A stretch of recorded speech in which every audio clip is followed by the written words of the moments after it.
डुमरी के मुल्तान का आखिर सुल्तान है कौन? तू कौन है, तेरा नाम क्या? तू कौन है, तेरा नाम क्या? डुमरी में नाराज चल रहे मुसलमानों को आखिर किसने झारखंड मुक्ति मोर्चा के खेमे में लाया? तू कौन है, तेरा नाम क्या? तू कौन है, तेरा नाम क्या? दिल धड़काने वाले, तेरा नाम क्या? जी हाँ, हम आज चर्चा करने जा रहे हैं उस शख्स की जो मधुपुर का विधायक है, जो झारखंड सरकार में मंत्री है, जो शुरू दिन से ही बेबी देवी के साथ रहा।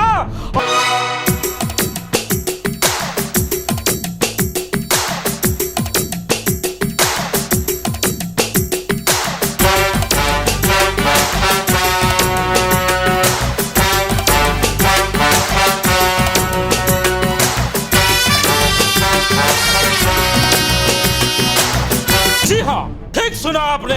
इन तस्वीरों को देखकर आप समझ गए होंगे कि आखिर हम किनकी चर्चा कर रहे हैं।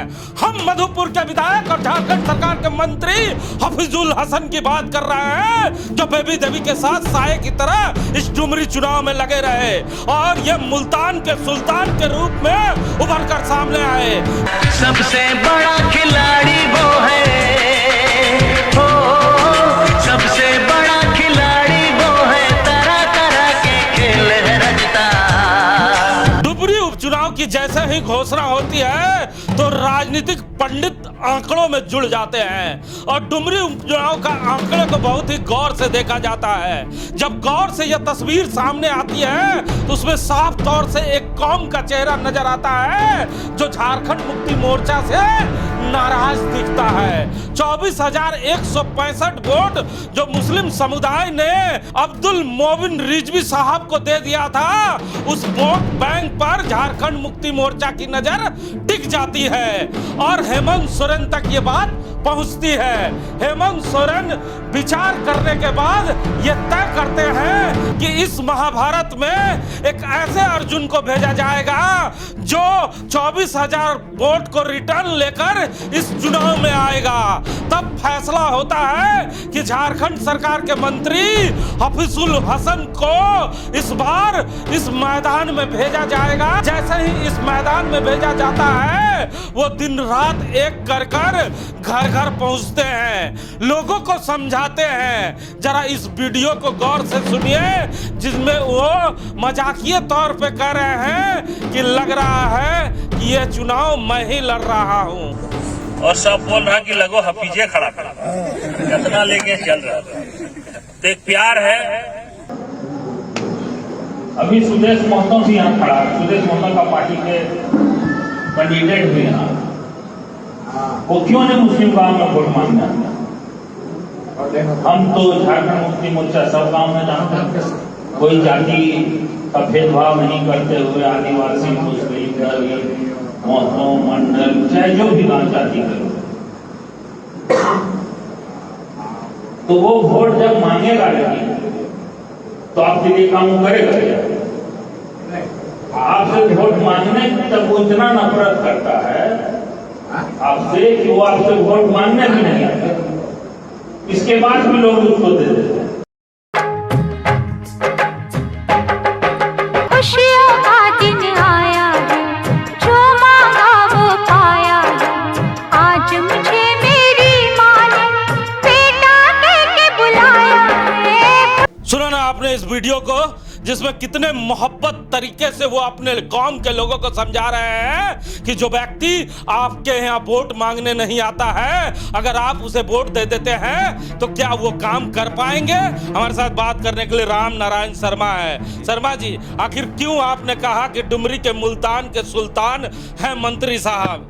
जी हिमांशु जी, सबसे पहले आज के दौर में चुनाव रणनीति से लड़ी जाती है। पहले की तरह आप आवेश में आकर, संवेदना में आकर आप लोगों को अपनी तरफ नहीं कर सकते हैं। और ऐसे में जब जिस क्षेत्र में जहां भी चुनाव होता है, आप देखे होंगे कि उस क्षेत्र के मतदाताओं के रेशियो को साफ तौर पर जो राजनीतिक पंडित होते हैं, जो रणनीतिकार होते हैं वो अपने अपने बड़े नेताओं के सामने रखते हैं और उसके बाद उस स्तर से मैदान में वैसे महारथी को उतारा जाता है जो सचमुच मैदान में जाने के बाद उस चक्रव्यूह को तोड़ सके। आपने सही कहा कि वैसे अर्जुन की तलाश होती है जो सचमुच जाए और चक्रव्यूह को तोड़कर जीत हासिल करने का मादा रखेगा। यहाँ एक बड़ा प्रश्न उतरा है ना, जब श्रद्धांजलि पे ही वोट मांगी जा रही थी, जगन्नाथ महतो के काम पे ही वोट मारी जा रही थी, तो इस महाभारत में अर्जुन की तलाश क्यों हो रही थी? नहीं, ये सच है।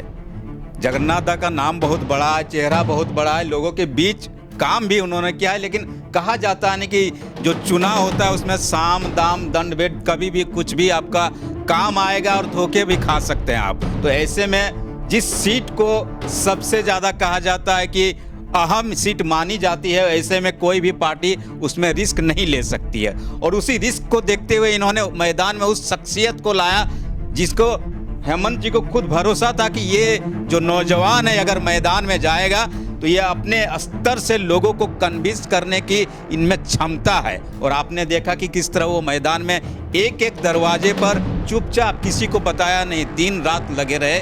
हफीजुल हसन साहब है मधुपुर के विधायक, लेकिन कहा जा रहा है कि डुमरी में उन्होंने जो रोल अदा किया है, इस रोल के बाद झारखंड मुक्ति मोर्चा को उन्होंने एक तरफ से अपने तरफ से एहसान जरूर कर दिया है कि उन्होंने जो लोग नाराज हो गए थे, कहा जाता है कि 24,000 वोट पिछले चुनाव में जगन्नाथ महतो के रहते हुए मुस्लिम समाज के लोगों ने AIMIM को दे दिया था। और ऐसे में बड़ी चुनौती थी कि इस वोट को हम कैसे लाए अपनी तरफ। तो आपने देखा कि इस नौजवान ने मैदान में आकर मंत्री रहते हुए इन्होंने कहीं कोई तामझाम नहीं दिखाया। मंत्री का तामझाम होता है, आप अक्सर देखते, लेकिन उन्होंने नहीं दिखाया और डोर टू डोर कैंपेन करते नजर आए। लोग भी बताते हैं कि ये जो नौजवान है, मंत्री साहब है, इन्होंने एक एक परिवार को, अपने परिवार के सदस्यों को, अल्पसंख्यक परिवार के सदस्य को समझाने का काम किया कि देखिए वोटिंग हो रही है और वोटिंग आप जान लीजिए कि आपके लिए किस तरह के लोग आपके सुख दुख में साथ खड़े हो सकते हैं। और जब इस तरह की बातें आपसी परिवार में होती है तो लोग समझते हैं, दुख दर्द गिले शिकवे दूर हुआ और उस गिले शिकवे को दूर करने में हफीजुल हसन कामयाब होते हैं। और उसी कामयाबी का नतीजा है कि बेबी देवी डुमरी से जीत जाती है। अच्छा, कहा जा रहा है लगातार कि ये जो जीत है इसमें मुस्लिम समुदाय का एक बहुत बड़ा योगदान है। अगर वो वोट बैंक ना आ पाता तो ये चुनाव निकलना भी नहीं पाता। ये बिल्कुल आपने जो कहा ये सभी जानते हैं, सच्चाई है। 24,000 वोट आप देख लीजिए, पिछले बार जो मोबिन साहब थे उनको मिला था, उस 24,000 में इस बार उनको 3,500 कुछ वोट मिले हैं। बाकी जो आप 20-21,000 वोट है, उस 21,000 वोट को आप स्पष्ट देखिए कि इस चुनाव में साफ दिख रहा है किधर गया है। और उस स्तर से ही आप देखिए कि ये जो 1 लाख के आसपास का वोट बेबी देवी जी को मिला, बस वही वोट टर्न अप होता है इस तरफ। कुछ दूसरे वोट भी है, मैं ये नहीं कहता। जी, कुछ ऐसी तस्वीरें लगातार आप भी देख रहे होंगे। शरीर से बहुत भारी है मंत्री साहब, फिर भी कभी बुलेट पे बैठ जा रहे हैं, कभी जमीन में बैठ जा रहे हैं, कुर्सियां पे बैठ जा रहे हैं, हेलीकॉप्टर से उतर रहे हैं, लेकिन डुमरी उपचुनाव में हर वो काम किया जो आवाम को पसंद आए, जो उनके लोगों को पसंद आए।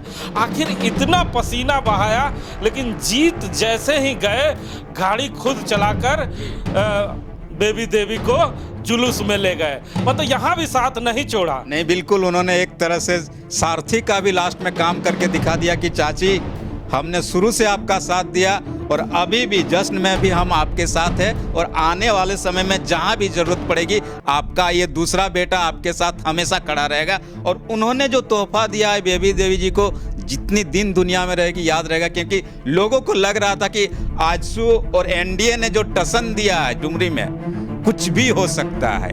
और उस कुछ भी के बाद इन्होंने जो जेएमएम को और इंडिया को अपनी तरफ से सपोर्ट किया, मजबूती दिया, उस मजबूती का ही ये ने जो बार बार एहसास दिलाया बेबी देवी को, 17 राउंड तक जो एहसास दिलाया और उसके बाद जो जीत की मिठाई खिलाई, क्या बता रहा है डुमरी कि तैयार रहें, 1 साल में वो काम करें जो काम आपने नहीं किया है।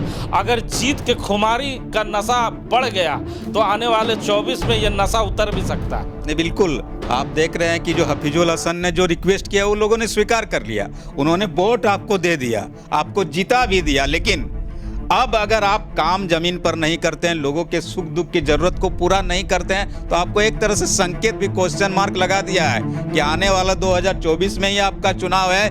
इसीलिए लोगों के सुख दुख की जो जरूरतें हैं उसको आप पूरा कीजिए, अन्यथा आने वाले समय में कहा जा रहा है कि एक तरह से जूनियर टाइगर भी उसी मैदान में उतरने जा रहे हैं। तो सुने ना आपने, हिंदुस्तान में एक कहावत है, first impression is last impression. India team का पहला मैच था और पहले मैच पे ही मंत्री साहब ने जीत दिला दी, जिसके चलते झारखंड में इंडिया टीम का हौसला बुलंद हो गया है। इसीलिए हम कह रहे हैं, डुमरी का मुल्तान का सुल्तान है।